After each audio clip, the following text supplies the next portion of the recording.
Hello guys! Magandang hapon sa inyong lahat. This is your guest, Mama Asgari Channel, a faith healer, also matarder. So ngayong hapon na to, tignan natin ang sabihin sa iyo ng ating mga gabay. So this is a weekly gabay for the month of June 8 hanggang June 14 for the sign of Taurus. So Taurus, welcome sa my channel. Ano kayong messages, advices, and spirit guides ang ating masasaga for today's video? Kanina kayang energy or kaganapan sa buhay ng mga Taurus signs ang ating mga kagilap. So guys, this reading is a general reading lamang din at makaka-resonate. Kunin lamang po ang makaka-relate sa inyo and comment down below kung kaninong energy ang ating nasaga. Because don't forget to like and subscribe my channel. And hit the bell for more videos update. Kasi maraming salamat po sa mga walang sawang pagsuporta sa aking channel, lalo na ang skip ng ads, away pagpalain kayo ng Diyos at may kapal. Siksik diglig nag-uumapaw na biyayang manang balik sa inyo. So let's see guys, what is the messages, advice ng ating angel spirit for the sign of Taurus. So let's see and watch this. Ano kaya kaganapan sa buhay ng mga Taurus sign ng ating mga kagilap? Alamin na natin yan, tuklasin. Let's watch this. Angel Spirit, let's give information po. Okay, there's a Ten of Swords, sabotage. No, may mga sumasabotahin sa iyo dito. Just being aware, guys. No, may tumatraidor sa iyo. O maaaring may trumaydor sa iyo. Maging aware. Mag-ingat po. And there's a Ten of Pentacles. Now, there's something in long-term and financial security. Na magkakaroon ka din dito ng pangmatagalan sitwasyon. Na magkakaroon ka ng maayos at magandang buhay. No, mag-ingat ka lang dito dahil mayroon sumasabotahe sa iyo. I think this is something an inheritance. No, maaring may mamanahin ka. No? Maaring sasabotahin ka dito sa mamanahin mo. No, maging aware guys. What is the additional messages? And there's a magician with the power of God with something manifestation. May mga bagay na unti-unti mo na manifest. No? Makukuha. No, ano man yung mga bagay na what you deserve. Additional messages. And represent guys with the Knight of Swords with the success driven. Na may mga bagay na unti-unti ka na magtatagumpay. No? Bibigyan ng katuparan lahat ng mga gusto mo mangyari. No? Pabilis na siya ng pabilis. No? Kung unti-unti mo nang makukuha. And there's a Queen of Cups, no? Emotional mature. No? Magiging kalmado ka na, hindi ka na padadala ng tensyon. No? Padadala ng mga pabugso-bugso. No? Basta sinasabi dito, magiging kalmado ka na. And there's the Hangman, no? Babaguhin mo na yung perspective mo, yung mindset mo, no? You're feeling hang dito, parang feeling mo, you're feeling stuck, no? What is the ritual messages with the Ten of Swords? So there's the full card. Huwag ka nagtitiwala basta-basta ha. Kasi maaaring may sumabotahe sa'yo dito. Mag-ingat ka. What is the Ten of Pentacles? Bago pa lang to. No? Ibig sabihin, huwag kang magtitiwala sa bagong kakilala pa lang. No, and there's something the Five of Wands, so may mga bagay na magbibigay komplikasyon sa iyo. No? Mag-ingat ka dito dahil talagang kakapitan siya kung maaaring kaagaw mo, no, sa mamanahin, sa makukuha, ganon. What is a magician? Reference with the Page of Wands. So, but there's something a good news. May magandang balita. No, bago pa mangyari 'yon, kumbaga magpe-pay attention na dito na bibigyan ka ng signs or something, signo, senyales, or either, kumbaga, babala, paalala, ganon. What is the Knight of Swords? The Knight of Swords represents the Four of Wands by celebration. Na unti-unti ka rin dito makakaranas sa mga celebration. No, mabilis na siya. No, bibilis na yung takbo ng situation mo dito. No, and there's something guys with the King of Cups, not Queen and King. So it means pares kayo ng person mo na magiging maayos at magiging mature. Know how to handle your emotions. No? What is the Hangman? Reference with the Six of Cups, no? Kumbaga meron ditong stuck pa rin about sa nakaraan. No, meron ditong hindi pa rin nakaka-move on, no? Pero kung some of you naman guys, no, baguhin mo na yung pananaw mo about dito with your friends, with your families, no? And there's a Ten of Cups with happiness. So at the end of the time, magiging masaya ka dito. Alam mo, ang laki na kaya ka tinatraidor, sinasabot tayo dito dahil naiinggit sa'yo. No? And there's a Knight of Cups with an offer. Maraming offer na paparating sa'yo dito. No, additional messages.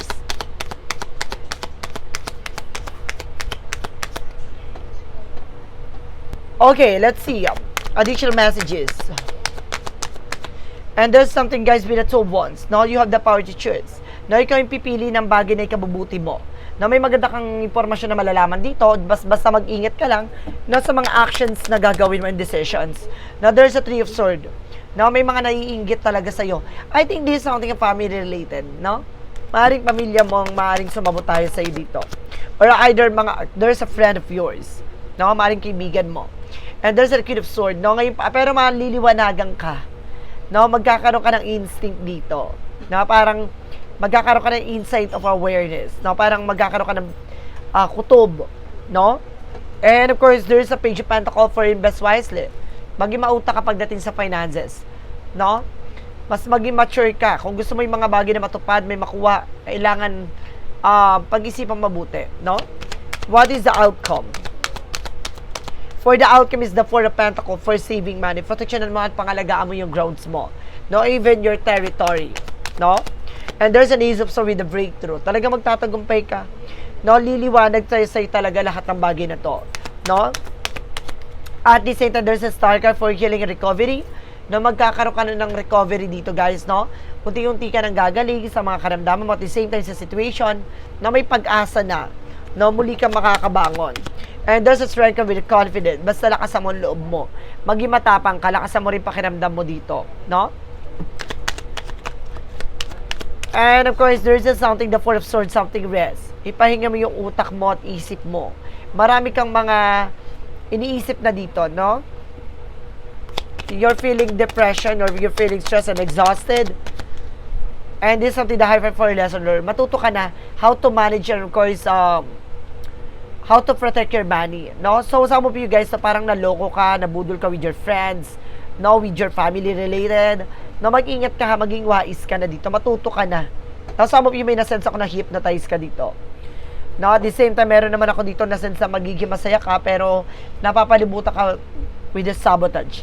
No? Liliwanag to. Itong offer na to, bago mo dumating sa'yo, magiging aware ka. No? But eventually, gaganda rin siya. Magkakaroon ka na pang matagalang sitwasyon. No, kung may hinihintay ka at may makukuha kang mana, there's a possible na makuha mo in a good way. No? At the same time, there's something manifestation. No, may mga bagay na ma-manifest mo, may pag-asa. No, na makamtan mo at mapili mo yung mga bagay na para sa'yo talaga. No, basta lakasan mo loob mo, lakasan mo pakiramdam mo, may mga tao sa paligid mo na talagang sisira ng plano mo or ng gusto mo mangyari, pero bibilis ang takbo na ito magdadarasin ng selebrasyon. No? Parehas kayo ng emotion ng person mo.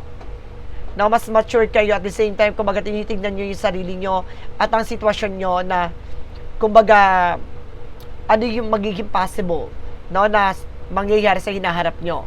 No, kailangan nyo lang ng pahinga dito, parehas kayong workaholic, ganon, over fatigue. So, let's see what is additional messages tayo pagdating sa finances and career, love life at kalusugan. Alamin na natin yan, guys, so let's watch this.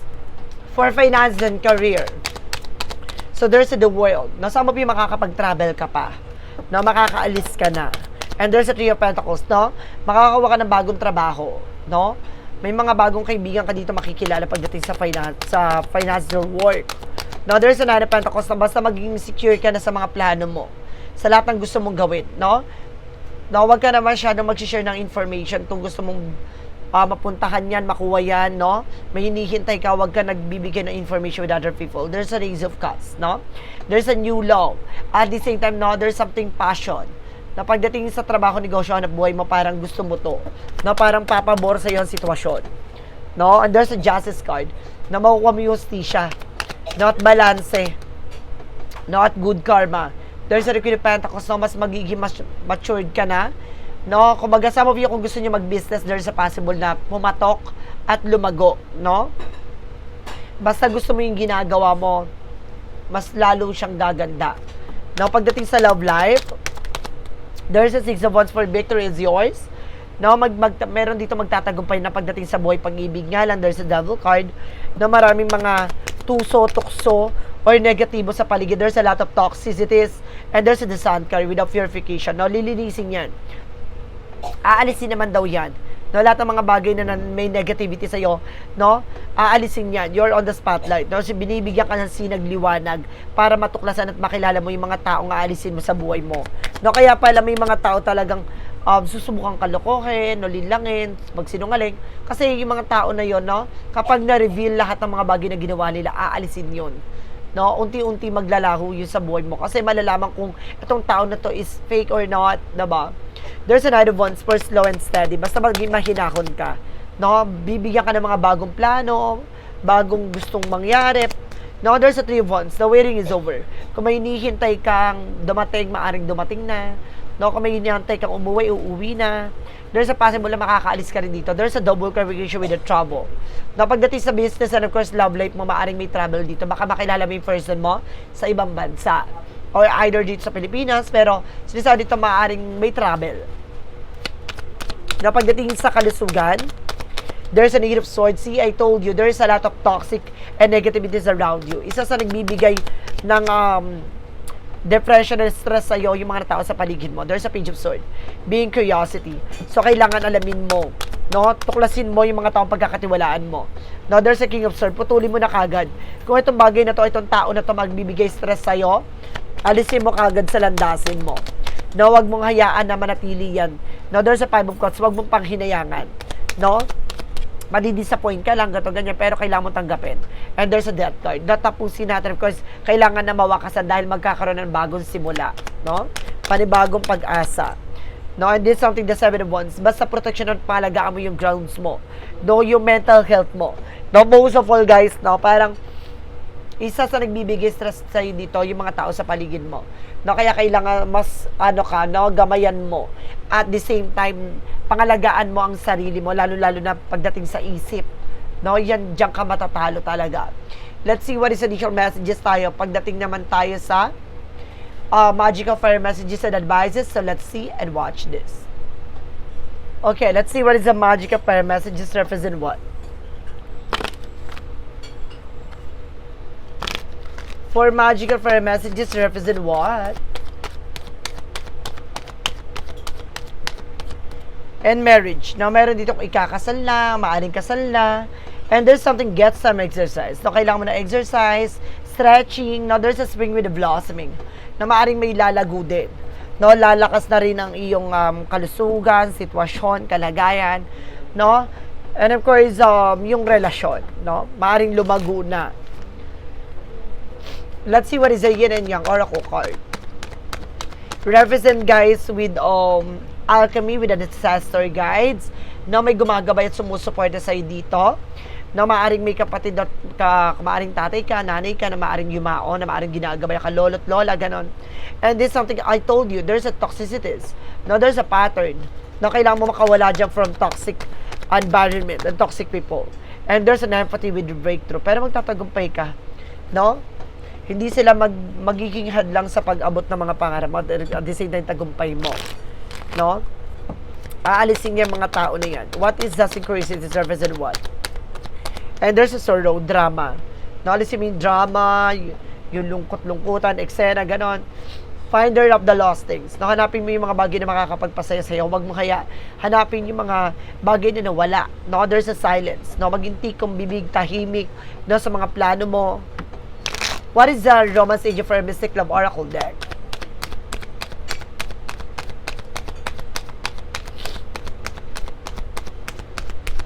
Represent, guys, with codependency, non-committal with independent. No, kailangan magkaroon ka ng independent pagdating sa relationship.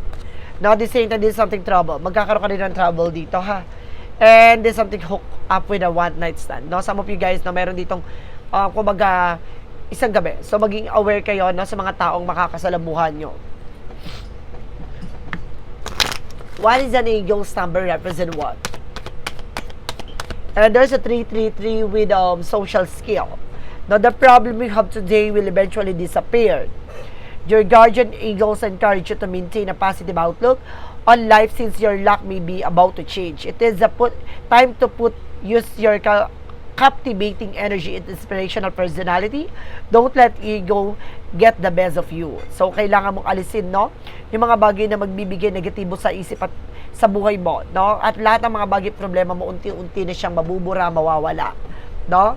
Kumapit ka lang sa iyong sarili, no? Magtiwala ka lang. What is the Money Bomb Oracle deck?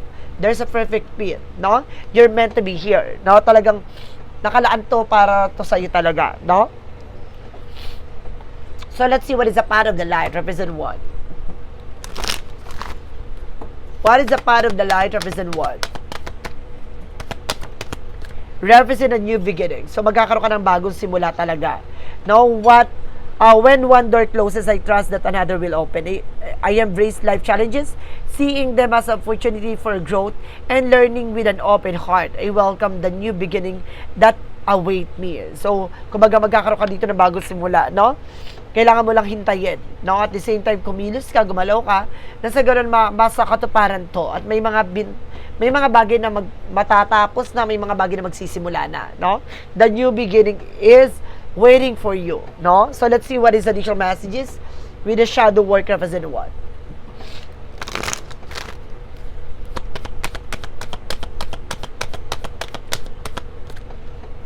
And there's a deception, integrity and transparency, trust. A slippery slope erodes trust, honesty, foster connection, and authenticity. No, kailangan mo maging totoo ka sa sarili mo, sa mga nararamdaman mo, sa lahat ng sitwasyon mo, at magtiwala ka, no?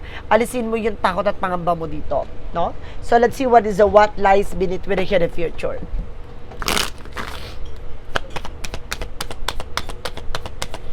Represent with the sexual protection. So, meron talaga dito ang kailangan nyo maging aware, ha? No, pagdating dito with the sexual eksena, no? Maging aware kayo, baka masira ang family, relationship, and there's a clarifying for a love situation.